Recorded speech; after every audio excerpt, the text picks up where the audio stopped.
For 3,000 years, the Galactic Assembly had controlled every star system, every trade route, every breath of life across 47 galaxies. No species had ever dared to leave their designated sectors.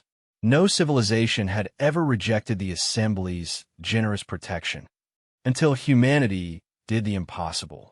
In a single day, every human colony, station, and ship simply vanished. 12 billion humans across 800 worlds didn't rebel, didn't fight, didn't negotiate. They just left, disappeared into the void beyond known space, leaving behind empty cities, silent communication arrays, and a galaxy-wide question that would shatter everything the Assembly thought they knew about power, control, and the indomitable spirit of the species they had underestimated. The Assembly called it impossible. The humans called it Tuesday. What happened next would prove that sometimes the most terrifying thing a civilization can do isn't to fight back. It's to walk away and show the galaxy there's something better beyond the horizon. This is the story of how humanity's greatest act of defiance wasn't war, but exodus, and how their departure would ignite a revolution that no amount of Assembly firepower could contain. Ambassador Zexthor had seen many strange things in his 4 centuries of service to the Galactic Assembly, but nothing quite like this. He stood in the observation deck of the Assembly flagship Eternal Dominion, staring at what should have been the bustling human colony of New Terra. Instead, he gazed upon a ghost world. The cities were intact, their gleaming spires reaching toward twin suns, as they always had. The atmospheric processors hummed with quiet efficiency. The orbital platforms maintained their perfect formations around the planet. Everything was exactly as it should be, except for one small detail that made Zexthor's 4 hearts beat in uncomfortable rhythm. There wasn't a single human anywhere. "Report," Zexthor commanded, his translator rendering his chittering language into the common galactic tongue. His aide, a nervous Vrex named Kippa, shuffled through a stack of data tablets with trembling claws. "Sir, it's the same across all human territories. 837 colonies, 1,500 space stations, approximately 3,000 ships registered to human space. All empty, all abandoned in perfect order." Kippa's voice cracked slightly. "We estimate the exodus occurred simultaneously across a span of roughly 6 standard hours." Zexthor felt a chill that had nothing to do with the ship's climate systems. In his centuries of enforcing Assembly law, he had seen rebellions crushed, species relocated, entire civilizations brought to heel. But he had never seen anything like this. No species simply left the known galaxy. It was impossible. It was unprecedented. It was terrifying. "Have you confirmed the count?" Zexthor asked, though he already knew the answer. 12 billion, 400 million humans, sir. All accounted for in the departure. No bodies, no stragglers, no resistance movements left behind. They took everything organic, every human, every earthborn animal, even their agriculture. They left behind all infrastructure, all technology that wasn't portable, and these. Kippa handed him a small crystalline device. Zexthor recognized it immediately as a human data storage unit. His claws traced its smooth surface as he activated it. A hologram materialized before him, a human female with short gray hair and tired eyes. She wore the simple blue uniform of a human colony administrator. "To the Galactic Assembly," the woman began, her voice carrying a weariness that seemed to reach across the void. "This is Administrator Sarah Chun of New Terra Colony. By the time you receive this message, the human exodus will be complete. We want to be clear about something. This is not a rebellion. This is not an act of war. This is simply our decision to leave." Zexthor's mandibles clicked nervously. Throughout the galaxy, similar messages have been found on every abandoned human world, each delivered by different human officials, but carrying the same impossible proclamation. The hologram continued. "For the past 2 centuries, humanity has lived under Assembly governance. We have paid our taxes, followed your laws, and accepted your protection. In return, you have restricted our expansion, limited our technological development, and treated us as a junior species in need of constant supervision. We have grown tired of asking permission to explore our own potential. The woman paused, and Zexthor found himself leaning forward despite himself.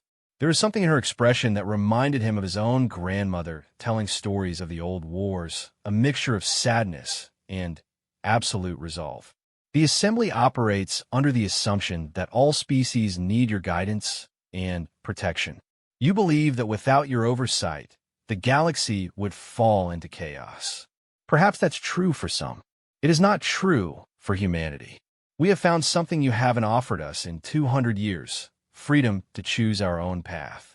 The hologram flickered slightly as the woman stood up. Behind her, through a large window, Zexthor could see the bustling streets of what had been New Terra's capital city. Humans going about their daily lives, unaware that this message was being recorded on what would be their last day in Assembly space. We discovered something beyond the galactic rim, the woman continued. Something your long-range scouts never found, because you never looked past the boundaries of your current territory. There are galaxies out there, Ambassador. Entire spiral arms teeming with life, with civilizations that have never heard of the Assembly, with possibilities that your bureaucracy cannot imagine. Zexthor's secondary hearts stopped beating entirely. The rim was considered impassable. The void between galaxies was a death sentence. No ship had ever successfully made the journey and returned. The Assembly's greatest explorers had tried and failed for millennia. Ow! He whispered to the hologram, as if it could hear him. The woman smiled, and, for the first time, her expression carried a hint of the legendary human emotion called hope. We did what humans have always done best, Ambassador. We innovated. We took risks. We refused to accept that something was impossible simply because no one had done it before. She walked closer to the camera, and Zexthor could see something in her eyes that he had never encountered in any human before. It wasn't defiance or anger. It was pity. You want to know the most interesting thing we discovered out there? We found civilizations that never developed the concept of a galactic government. Species that explored and traded and learn from each other without anyone's permission. They compete, they cooperate, they sometimes fight, but they do it all as equals. They've been thriving for millennia without anyone telling them what they can and cannot achieve. The observation deck was completely silent now. Even the usual hum of the ship's systems seemed muted. Zexthor realized that every member of his command staff was listening to the message, their faces reflecting the same bewilderment he felt. "We're not angry with the Assembly," the woman continued. "In many ways, you gave us exactly what you promised. Peace, stability, protection from external threats. But you also gave us something you never intended. You gave us time to think. Time a plan. Time to develop technologies you never bothered to restrict because you never imagined we'd use them the way we did." She gestured towards something off camera, and the view panned to show a massive construction project in orbit above the city. Zexthor recognized it as one of the human research stations that the Assembly had approved without much thought. Humans were always building things, always tinkering. The Assembly had found it easier to let them play with their little projects rather than try to micromanage every aspect of their existence. Now, looking at the structure with new understanding, Zexthor could see what it really was. Not a research station, a gateway, a massive, impossible feat of engineering that somehow opened pathways across the void between galaxies. "We want to thank the Assembly for one thing," the woman said, her voice carrying genuine gratitude that somehow made Zexthor feel worse than any accusation could have. "You taught us what we didn't want to become.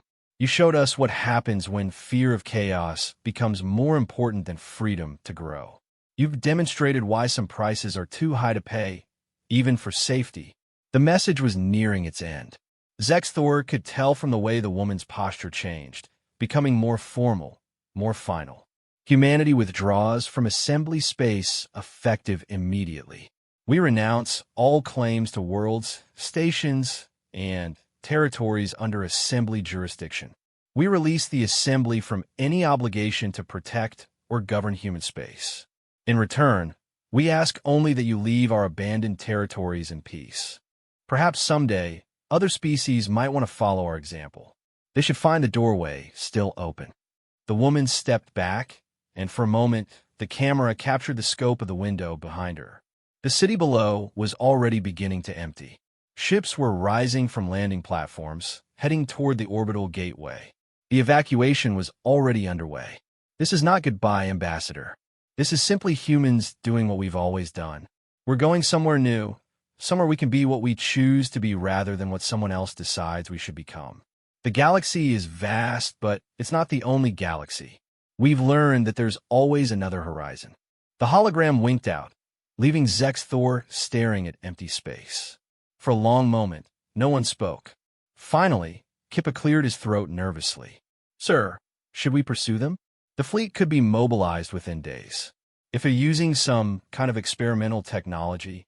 With what ships? Zex Thor asked quietly. Half our fleet is human-built vessels crewed by human contractors. Our supply lines run through human territory. Our communication networks were maintained by human technicians. He laughed, but there was no humor in the sound. Do you know what the truly terrifying part is, Kippa? Sir, they could have taken everything. Every ship, every station, every piece of technology they'd helped us build over the past 2 centuries. They had access to our most sensitive facilities, our command codes, our strategic databases. They could have crippled us completely before they left. Zex Thor turned from the window, looking at his aide's confused expression. But they didn't. They left everything intact and functional. They even left instruction manuals explaining how to maintain the systems they've been operating for us. They weren't trying to hurt us, Kippa. They were trying to free themselves. The implications were staggering. For 3,000 years, the Assembly had maintained control through a simple principle. No species could survive outside the established order. The galaxy was too dangerous, too chaotic, too vast for any civilization to navigate alone. Every species needed the Assembly's protection, guidance, and structure. Humanity had just proven that principle wrong.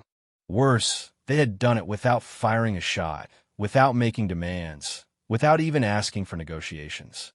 They had simply demonstrated that the Assembly's protection was optional and then politely declined to continue receiving it. Sir, Kippa said hesitantly, the Council is demanding a full report. They want to know how we're going to bring the humans back. Zex Thor looked out at the empty human city one more time. In the distance, he could see the massive gateway structure beginning to power down. Soon, even that would be gone, leaving only an empty world and too many questions. Tell the Council, Zex Thor said slowly, that bringing them back might not be the right question to ask. Sir, the right question, Kippa, is what we're going to do when other species start asking where the humans went, and why they looked so happy to be leaving. As if summoned by his words, Zex Thor's communication console chimed with an incoming priority message. The caller identification made his tertiary heart skip a beat. It was from the Altarian Confederacy, one of the Assembly's most stable member species. The message was brief, formal, and absolutely unprecedented. The Altarian Confederacy requests immediate information regarding human exodus procedures. We are interested in learning more about extragalactic colonization opportunities. Please advise on timeline for similar departures. Zex Thor closed his eyes and tried to remember when his job had been simple. The galaxy had just become a much more complicated place. High Counselor Vexnom had ruled the Galactic Assembly for over 6 centuries, and in all that time, she had never faced a crisis quite like this one. The emergency session of the High Council had been convened within hours of confirming the human exodus, and now, 3 days later, the assembled representatives of 47 species were no closer to a solution than when they had started. The great assembly chamber buzzed with nervous energy as delegates from across the galaxy argued, debated, and demanded answers that no one seemed able to provide. Vexnom's tentacles coiled, and uncoiled with barely contained frustration as she listened to the chaos unfolding before her. "Order!" she bellowed, her voice enhanced by the chamber's acoustic systems. The arguing subsided, but the tension remained thick enough to taste. "We will address each concern systematically. Delegate Mortan of the Hegemony Worlds, you have the floor." Mortan rose from his seat, his crystalline form catching the light in patterns that betrayed his agitation. As one of the Assembly's founding species, the Hegemony had always been staunch supporters of centralized governance. "High Counselor, the situation is simple. The humans have committed an act of unprecedented defiance. They have abandoned their assigned territories, violated numerous regulations regarding unauthorized exploration, and, worst of all, they have demonstrated technology that should have been reported to the Assembly immediately." Murmurs of agreement rippled through several sections of the chamber. Vexnom noticed, however, that the murmurs were not as universal as they would have been a week ago. Furthermore, Mortan continued, his voice taking on the righteous tone that had made him so effective at council sessions. "They have created a dangerous precedent. Already, 17 species have submitted formal inquiries about extragalactic exploration. This cannot be allowed to continue." Delegate Crevier of the Sliding Reach colonies fluttered her wing membranes dismissively. "With respect, Mortan, I find myself wondering why it cannot be allowed to continue. The humans have demonstrated that survival outside Assembly protection is possible. Perhaps it is time we reconsidered whether such protection is always necessary." The chamber erupted again. Vexnom noted with growing alarm that the divide was not falling along traditional lines.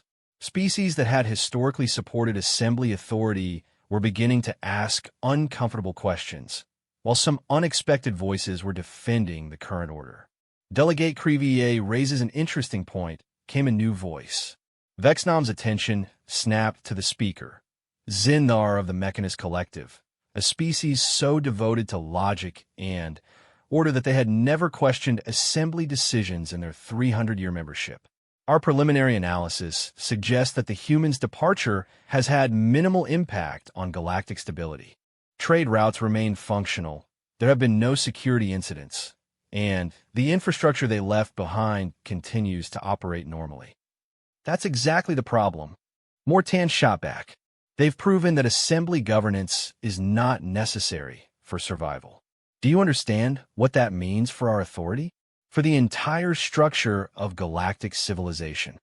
"Perhaps," Delegate Sille of the Wandering Stars said quietly, "it means we need to reconsider what that authority is based on." Vexnom had heard enough. She activated the chamber's attention signal, a deep harmonic that cut through all conversation. "Delegates, we are not here to debate the philosophical foundations of the Assembly. We are here to address a practical crisis." Fleet Admiral Torque, report on the search efforts. The Admiral rose stiffly, his military bearing unable to hide the exhaustion in his movements. "High Counselor, we have deployed search fleets to 17 sectors beyond the galactic rim. Long-range sensors have detected no trace of human vessels or settlements. It is as if 12 billion people simply vanished into the void." "What about their gateway technology?" asked Delegate Pixel of the Engineering Guilds. "Have our scientists been able to reverse engineer the devices they left behind?" Admiral Tor AK exchanged a glance with Chief Science Advisor Nema before answering. "The devices are unique. They appear to create stable wormholes across distances that our best theories consider impossible. However, every time our teams attempt to activate them, they fail to function." "Fail how?" "Vietnam demandet." Science Advisor Nema stepped forward, her multiple eyes blinking in sequence, a sign of deep confusion among her species. "High Counselor, the devices recognize that they're not being operated by humans. They have biometric locks that go beyond simple genetic scanning. They somehow identify the specific neural patterns, emotional states, and even what our psychologists can only describe as intentionality of the operator. They will only function for humans, and only for humans who are choosing to leave assembly space of their own free will. The implications hit the chamber like a physical blow. The humans had not just built a way out of the galaxy. They had built a way out that could only be used by those genuinely seeking freedom from assembly rule. That's impossible, Mortan declared, but his crystalline form was flickering in ways that suggested doubt. Technology cannot read intentions or emotions. These are philosophical concepts, not measurable quantities. And yet, Nimar replied calmly, the devices do exactly that. We have tested them with volunteers from 12 different species, including several humans who chose to remain in assembly space. The gateways will not activate.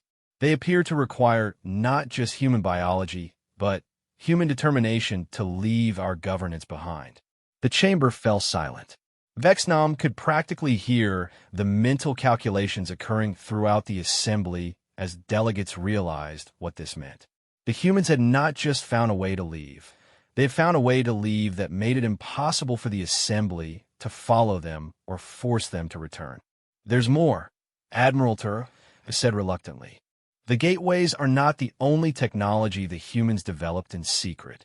We have found evidence of advanced manufacturing techniques, new forms of energy generation, and computational systems that exceed our current capabilities by significant margins.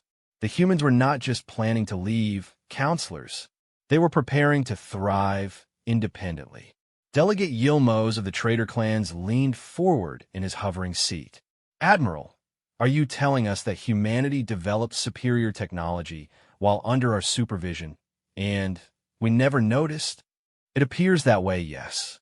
The Admiral's admission sent another wave of uncomfortable murmurs through the chamber. Our oversight focused primarily on military applications and large-scale construction projects. The humans classified most of their advanced research as basic science or theoretical studies.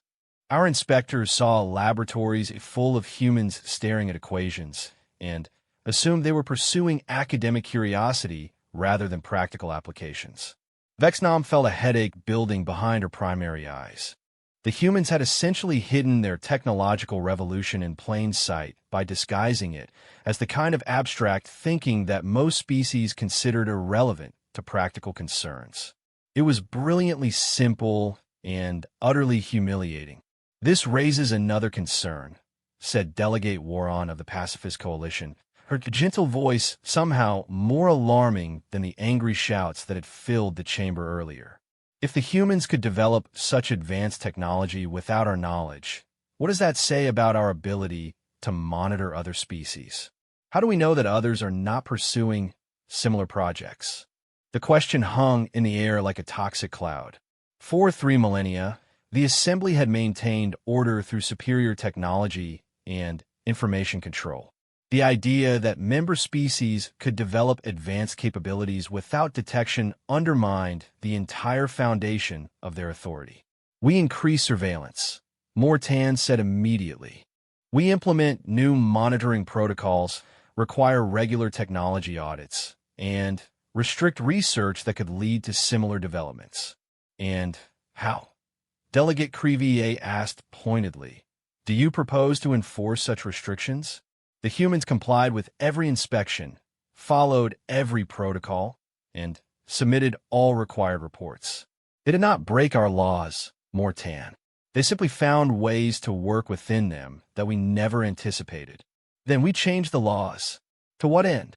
The voice belonged to Elder Chinese of the Ancestral Rings, a species so ancient that they remembered the galaxy before the Assembly existed. When Chinese spoke, the entire chamber listened. Young Mortan, I have seen many civilizations rise and fall. I have watched empires that thought themselves eternal crumble into dust when they forgot that power freely given can be freely withdrawn. The Elder's form shimmered with patterns of deep contemplation. The humans have done something unprecedented in my experience. They have left without violence, without theft, without revenge. They have demonstrated that they no longer need what we provide, and they have done so with a grace that makes our authority look like a favor they no longer require. Elder, Vexnam said carefully, Are you suggesting that we simply accept their departure? I'm suggesting, High Counselor, that we consider why they wanted to leave in the first place. In my long life, I have seen species rebel against oppression, fight against injustice, and struggle against tyranny. I have never seen a species simply outgrow the need for protection and choose to find their own way among the stars. Chinese's words carried a weight that silenced even the most vocal critics. The humans were not angry with us. They were not afraid of us. They were not even particularly dissatisfied with our governance. They simply discovered that they had become something that no longer needed a parent watching over them. The comparison stung, but Vexnom could not deny its accuracy. The Assembly had always positioned itself as the wise protector guiding younger civilizations. The humans had essentially graduated and moved out of the house. What about the other species asking about exodus procedures? Asked Delegate Hicks Rand of the Merchant Union. 17 formal inquiries in 3 days. Do we ignore them? Do we forbid the questions? And how? Elder Chinese asked gently. Would we enforce such a prohibition? The humans have proven that leaving is possible. You cannot make people unsee a horizon once it has been revealed. Science advisor Nema cleared her throat nervously. Actually, counselors, there's one more thing you should know about the human exodus. What?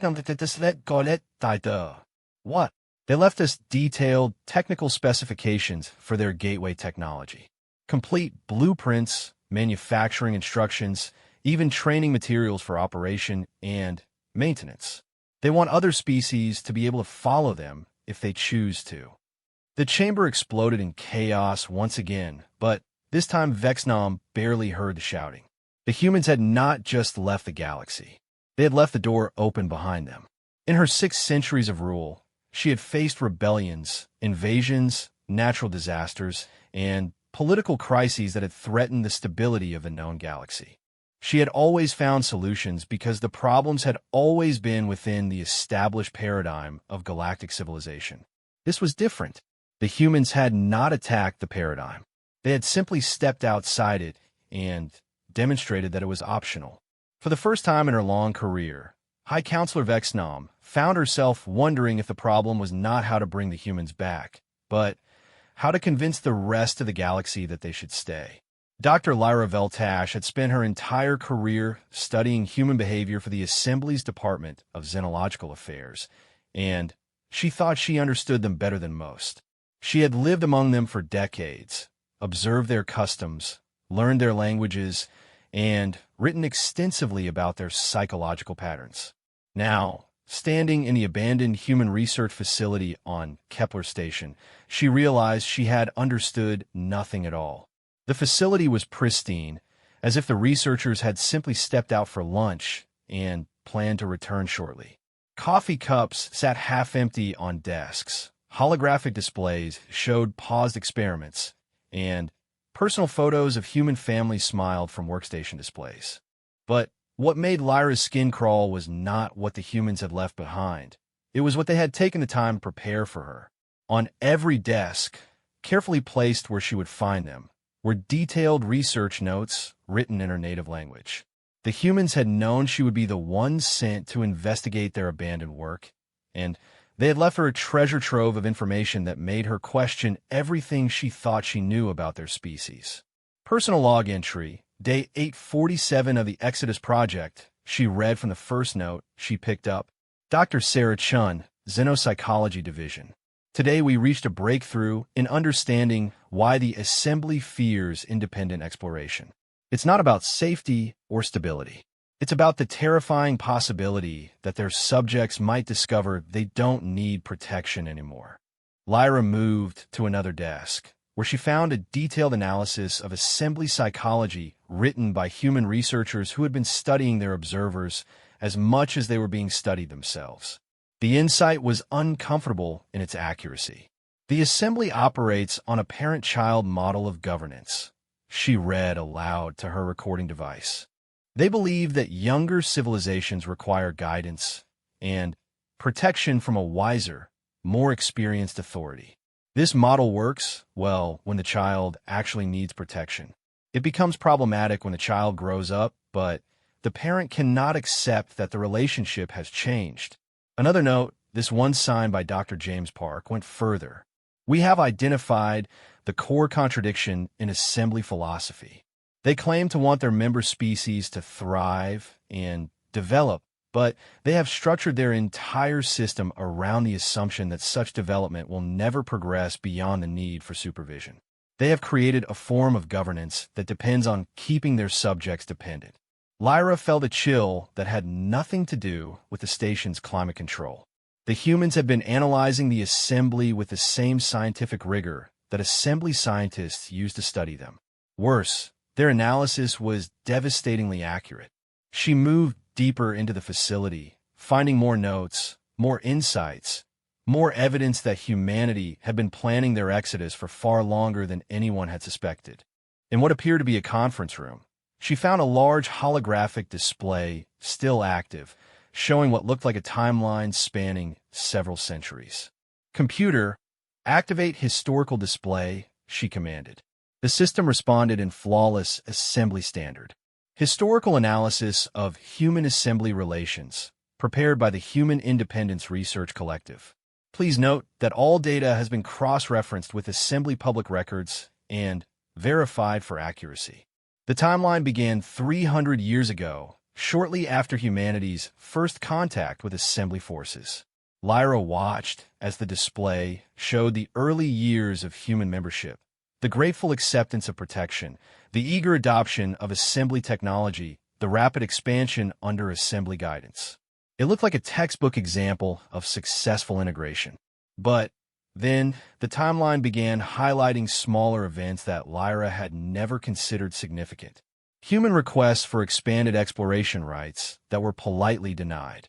Research proposals that were rejected for being too ambitious.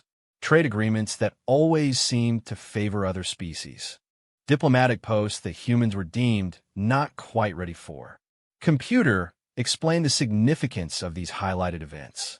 These represent what human researchers termed growth restriction incidents. The computer responded.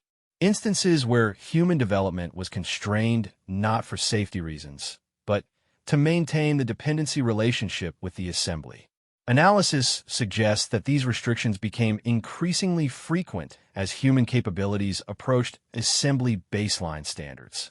Lyra watched the timeline accelerate through the years, showing how the restrictions had gradually pushed humanity toward independence rather than integration.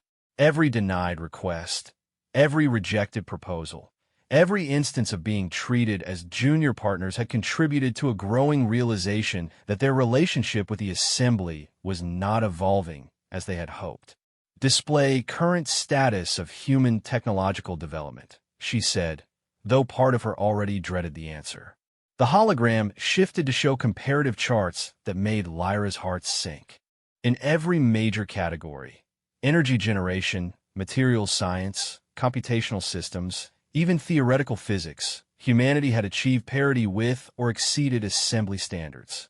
They had done it quietly, incrementally, while maintaining the appearance of dependence. Computer, when did human technology reach assembly baseline? Approximately 73 years ago, the computer replied. However, human leadership chose to maintain technological secrecy rather than seek reclassification as a senior assembly member. Why? Human psychological analysis indicated that the assembly would respond to human technological advancement by increasing restrictions rather than granting greater autonomy. Historical precedent supported this conclusion. Lyra accessed her own files and cross-referenced the computer's claim. To her dismay, she found that the humans were correct. Every species that had approached technological parity with the assembly had faced increased scrutiny, additional regulations, and subtle but persistent pressure to maintain their junior status. She moved to what appeared to be the facility's main research center, where she found the most disturbing discovery yet. The humans had been studying not just the assembly, but the entire galaxy's political structure. They had identified patterns that made her question the very nature of galactic civilization. Display galactic political analysis, she commanded. The hologram expanded to show the entire galaxy, with different colors indicating the various levels of assembly membership and governance. What Lyra saw made her step back in shock. The galaxy was not the thriving community of independent civilizations she had always believed it to be. It was a carefully maintained hierarchy with the assembly at the top, and everyone else arranged in descending levels of autonomy. No species had truly independent sovereignty. No civilization was permitted to explore beyond assembly-approved boundaries. No culture was allowed to develop technologies that might challenge assembly supremacy. Computer, how many species have achieved technological independence from the assembly? None, the computer replied. All member species remain dependent on assembly infrastructure, technology, or protection for their continued survival. How many species have attempted to leave assembly space? Prior to humanity, 0 species have attempted to leave assembly space. This appears to be because no species previously understood that leaving was possible.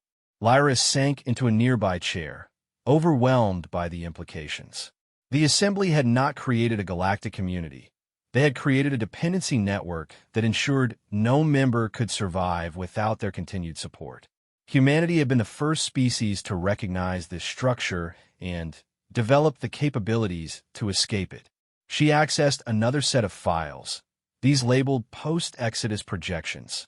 What she found there made her understand why the assembly leadership was so frightened by the human departure.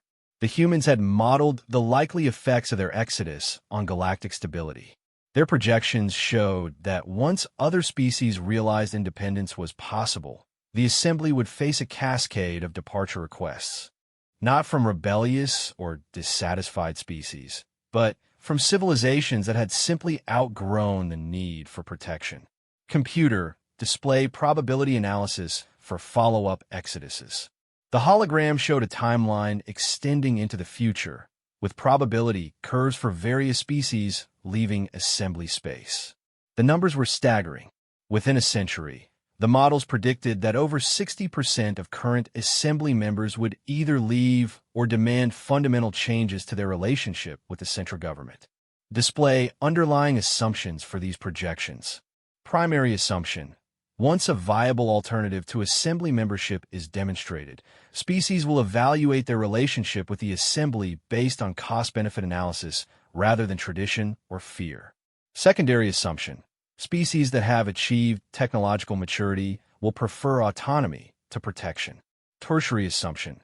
The assembly will be unable to prevent departures without resorting to force, which would fundamentally alter the nature of their governance and likely accelerate the exodus process. Lyra realized she was looking at more than just an analysis of human motivations. She was looking at a prediction of the end of the assembly as it currently existed. The humans had not just left, they had identified and triggered a fundamental flaw in the entire system of galactic governance. Her communicator chimed with an incoming priority message from the High Council.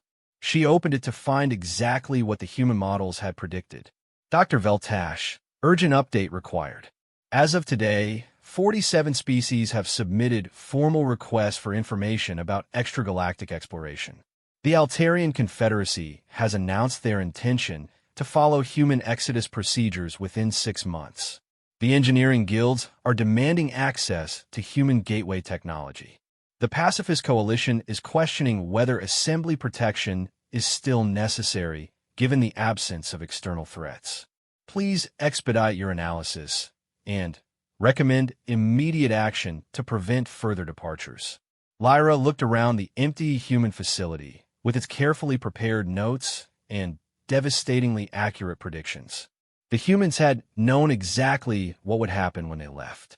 They had understood that their departure would not be seen as abandonment, but as liberation. They had recognized that showing the galaxy a way out would be more powerful than any rebellion. She began drafting her report to the High Council, knowing that her findings would be unwelcome, but necessary. The humans had not just found a way to leave the galaxy. They had found a way to change it forever. The question was not how to bring them back, but how to adapt to a new reality where assembly membership was a choice rather than a necessity. In the margin of one of the last notes she read, a human researcher had written a simple observation that summarized everything Lyra had discovered. The most effective revolution is not the one that destroys the old system, but the one that makes the old system irrelevant. Humanity had just made the galactic assembly irrelevant, and they had done it with such grace that even their former governors were beginning to wonder if they had been the ones doing it wrong all along. 2 years after the human exodus, High Counselor Vexnom stood in her private office aboard the Assembly flagship, staring at a holographic display that showed the current state of galactic civilization. The image would have been unrecognizable to anyone who had seen the same display 3 years earlier. Vast sections of space that had once shown the blue markers of Assembly member worlds now displayed the yellow indicators of autonomous territories. The steady exodus that had followed humanity's departure had accelerated beyond all projections, creating a cascade effect that had fundamentally transformed the political landscape of the galaxy. Status report, Vexnom commanded, though she already knew the numbers by heart. 137 species have formally withdrawn from Assembly membership, her aide reported. 49 have reclassified as autonomous partners. 18 have established independent federations with other ex-member species, and 12 have followed the human route to extragalactic exploration. Vexnom's tentacles coiled with familiar frustration. And the remaining members? 83 species maintain full Assembly membership, though 41 of those have submitted requests for expanded autonomy.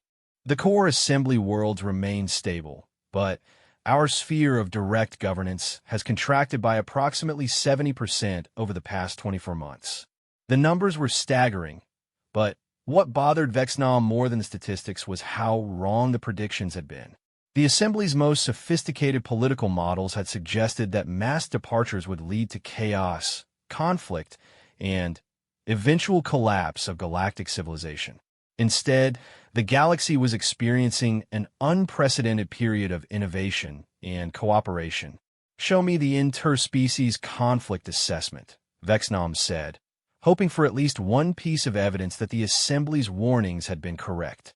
The display shifted to show conflict indicators across known space. Instead of the predicted wars and territorial disputes, the map was remarkably peaceful. Former Assembly members had formed voluntary alliances, trade partnerships, and mutual defense agreements. Several species that had barely communicated under Assembly governance were now collaborating on research projects and joint exploration missions. Computer, explain the absence of predicted conflicts. Analysis suggests that species relationships under Assembly governance were artificially constrained, the system responded. Many conflicts that the Assembly mediated were actually caused by Assembly policies that forced incompatible species into close proximity or competition for limited resources. Removal of these constraints has allowed natural alliance patterns to emerge. Vexnom closed her eyes and tried to remember when her job had made sense.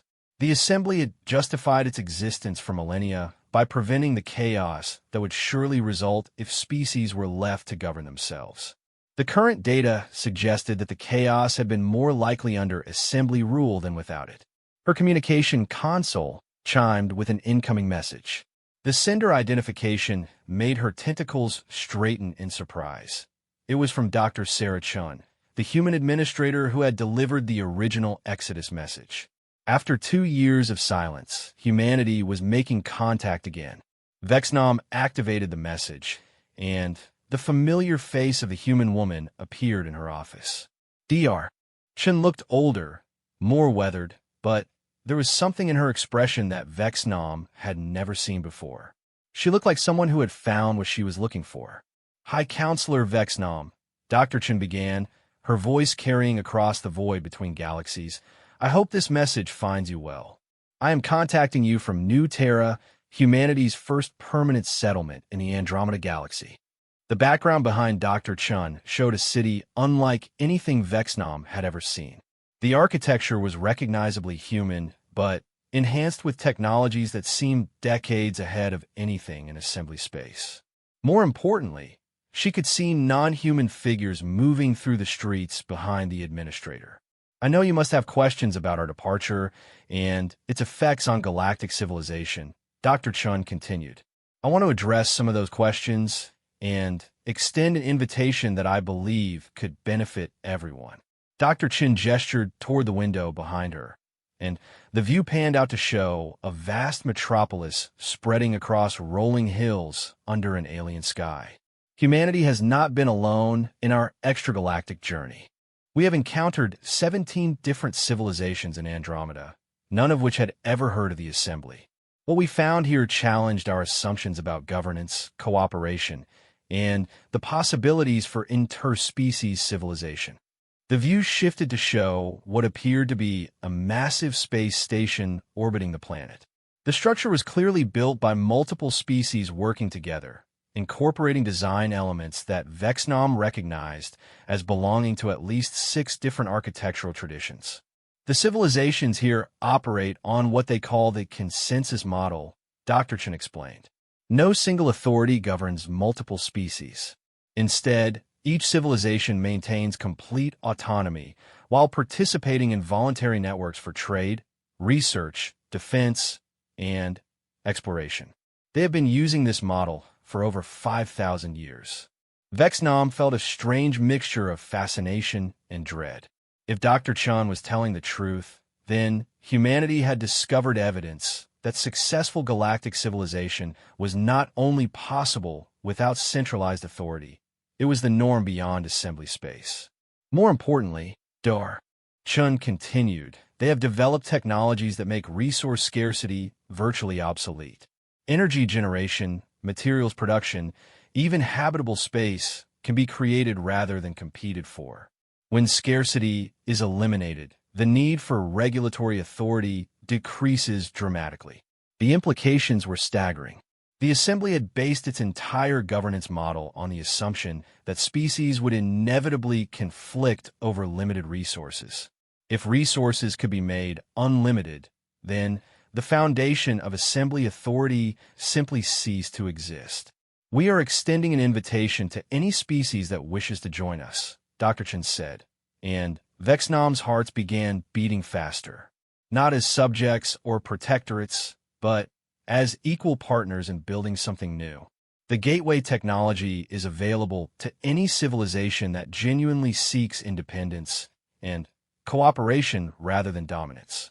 The message paused, and Dr. Chin's expression became more serious. I want to be clear about something, High Counselor. This is not an attack on the assembly or an attempt to undermine your authority. There are species and civilizations that genuinely benefit from the structure and protection you provide. We respect that choice.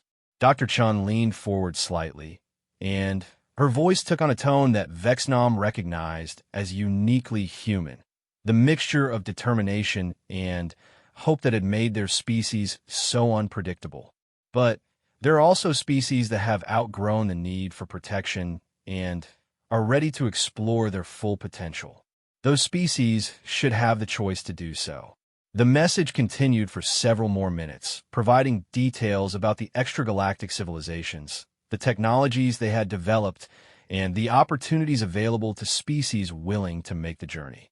When it ended, Vexnom found herself staring at a blank screen and contemplating the end of everything she had dedicated her life to building. Her aide entered the office quietly. High Counselor, the weekly departure reports are ready for review. Vexnom accepted the data tablet without enthusiasm. The numbers continued their steady progression. Another 6 species had announced their intention to leave assembly space.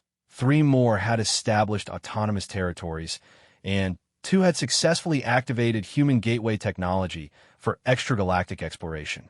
But the most significant change was not in the departures themselves. It was in the species that remained. The civilizations that chose to stay under assembly protection were no longer doing so out of habit or fear. They were making informed decisions based on their actual needs and capabilities. Computer, display current assembly membership demographics. The hologram showed her what she already knew, but had been reluctant to accept. The remaining assembly members fell into three clear categories: species that were genuinely too young or fragile to survive independently, civilizations that preferred structured governance for cultural or psychological reasons, and societies that were still developing the technologies necessary for autonomy. For the first time in assembly history, their membership consisted entirely of species that actually wanted to be there. Computer, analyze current galactic stability indices. The data that appeared surprised even Vexnom. Despite losing over half their membership, the galaxy was more stable than it had been in centuries. Trade flowed more freely between autonomous regions than it ever had under assembly regulation. Conflicts were less frequent and less severe. Innovation was accelerating at unprecedented rates. The galaxy was thriving without them. Vexnom made a decision that would have been unthinkable 3 years earlier. She activated her personal communicator and sent a message to Dr. Sarah Chun in the Andromeda Galaxy. Dr. Chun, this is High Counselor Vexnom of the Galactic Assembly. I have reviewed your message and the current state of our galaxy.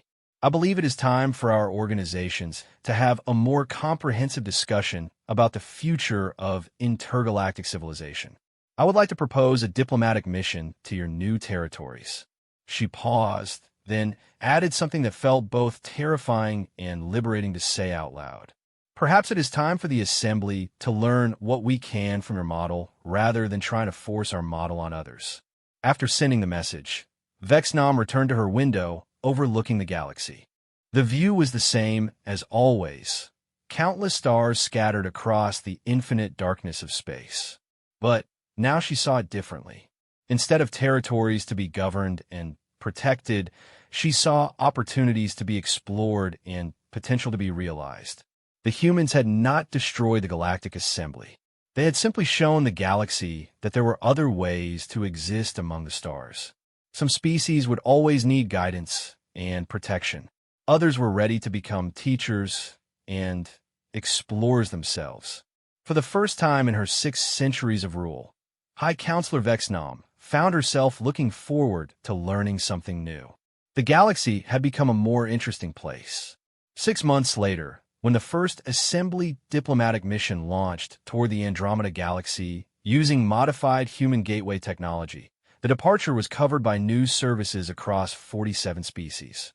The most popular headline, coined by a young journalist from the engineering guilds, captured the historic nature of the moment. Assembly learns to leave. First official exodus in 3,000 years.